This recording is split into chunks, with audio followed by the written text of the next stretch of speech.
Parents, let's talk about the most overlooked factor affecting our kids' health, even in a greater way than toxins are. Most parents that are looking for answers are kind of getting frustrated with the traditional approaches. Their pediatricians, or what they're finding is that they're either blaming genetics or they're blaming bad luck with their kids' health, and there's not really a whole lot of answers given. So what happens when they take that next step, when they start researching, when they start digging into root causes or what's really at play here, you find a whole world of new information, a whole world that can be overwhelming at times. You might be digging into different nutritional factors or different environmental exposures. There's so many things that are going into that. And listen, so many of those are good things, but the most overlooked factor is not one that's really talked about often. In fact, this is a question that we're asking this week at Thrive.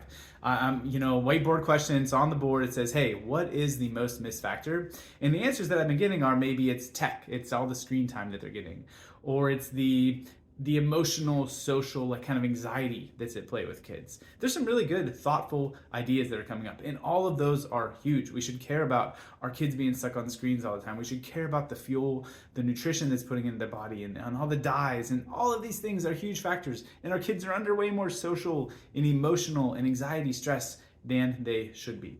But all of those are talked about way more than this missing factor. And that factor is birth trauma, birth stress. Anything that is going to disturb our central operating system of the nervous system, which is our autonomic central nervous system. So that is running all of the behind the scenes functions, things you don't really think about, things you don't really voluntarily control, like digestion, immune system function, and even in a deeper way, emotional regulation, or early life development and milestones that need to stay on track for kids. All of those behind the scenes functions are driven by our autonomic nervous system. And when we have a birth process that is full of extra stress and intervention and trauma, that is severely damaging that. So let's visualize it. I got my friend baby Sophia. More often than not, when birth gets messed with, it's looking like maybe a C-section delivery or forceps or vacuum extraction, or maybe just the doctors or the midwife's hands guiding that baby out of the birth canal. One way or another, whether it's C-section, we're pulling instead of pushing baby out with those contractions, or forceps, vacuum, they're at that very fragile, sensitive upper neck area. One way or another, what happens is damage and stress to this area. This very top of the neck, it's extremely important neurologically, but it's extremely vulnerable because we have so much range of motion up here, which means we sacrifice some of the stability, and especially a baby, right? No baby can hold their head up yet. They're too tiny to be able to handle that. But what happens when we are pulling, turning, twisting in this area, that is damaging this very sensitive upper cervical spine. What is controlled around there? Well, that is where the vagus nerve lives. That's one of our cranial nerves. It comes out of the base of our skull and it runs right by those first couple cervical vertebrae. What happens when this gets distorted, it's creating abnormal vagal tone, or it's disturbing how that vagus nerve is functioning. Now, this might be a little too deep, a little too nerdy for you, but let me bring it back down. More or less, it is putting your kid in stress. It's putting your kid in survival mode.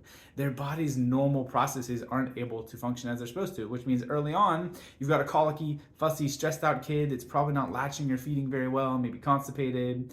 And then as they grow up, they're going to start dealing with maybe recurring ear infections or other immune challenges, or neurodevelopmental delays like speech and motor control, fine motor, or some of the visual disturbances, all the way on to ADHD and sensory processing disorder and anxiety can all be connected back to these early life disturbances and birth traumas, birth interventions. So that is the piece that is not talked about. That is the reason why we are shouting from the rooftops every day, because we see, whether it's the early kiddos or the ones later on in life that are reaching out to care, we see more often than not, 90% of the time, the golden thread that is connecting all of these challenges is this vagus nerve, this nervous system stuck in survival mode. We get that unlocked, get the healing turned back on.